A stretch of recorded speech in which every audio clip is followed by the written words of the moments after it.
నమస్తే, welcome to Sakshi sports. నేను మీ కృష్ణబాల.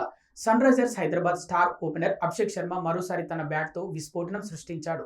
సీజన్ ఆరంభంలో కొంచెం తడబడినప్పటికీ ఢిల్లీ క్యాపిటల్స్తో జరిగిన మ్యాచ్లో పాత అభిషేక్ను తలపించాడు. ముఖ్యంగా పవర్ ప్లే ఓవర్లలో అతను ఆడిన తీరు అద్భుతం.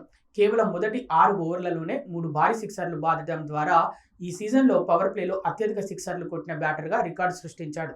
ప్రస్తుతం అభిషేక్ శర్మ 7 ఇన్నింగ్స్లలో పవర్ ప్లేలో మొత్తం 18 సిక్సర్లతో అగ్రస్థానంలో ఉన్నాడు. అంతకుముందు ఈ రికార్డు రాజస్థాన్ రాయల్స్ యువ క్రీడాకారుడు వైభవ్ సూర్యవంశీ పేరిట ఉండేది. ఢిల్లీ బౌలర్లను ధీటుగా ఎదుర్కొంటూ అభిషేక్ సాధించిన ఈ ఘనత అభిమానులను ఉర్రూతలూగిస్తోంది. అభిషేక్ శర్మ ప్రస్తుతానికి అగ్రస్థానంలో ఉన్నప్పటికీ ఈ సంతోషం ఎంతో కాలం నిలిచేలా లేదు. కేవలం 15 ఏళ్ల వయసులోనే ఐపీఎల్లో సంచలనాలు సృష్టిస్తున్న వైభవ్ సూర్యవంశీ 6 ఇన్నింగ్స్ల్లో 17 సిక్సర్లతో రెండో స్థానంలో ఉన్నాడు. ఏప్రిల్ 22న Rajasthan Royals versus Lucknow Super Giants మధ్య జరగనున్న పోరులో వైభవ్ బరిలోకి దిగనున్నాడు. ఈ మ్యాచ్లో వైభవ్ గనక 2 సిక్సర్లు బాదితే మళ్ళీ అభిషేక్ శర్మను వెనక్కి నెట్టి నెంబర్ 1 స్థానాన్ని కైవసం చేసుకుంటాడు. ఈ ఇద్దరు ఎడమచేతి వాటం బ్యాటర్ల మధ్య జరుగుతున్న ఈ సిక్సర్ల యుద్ధం టోర్నీకే హైలైట్గా నిలుస్తోంది.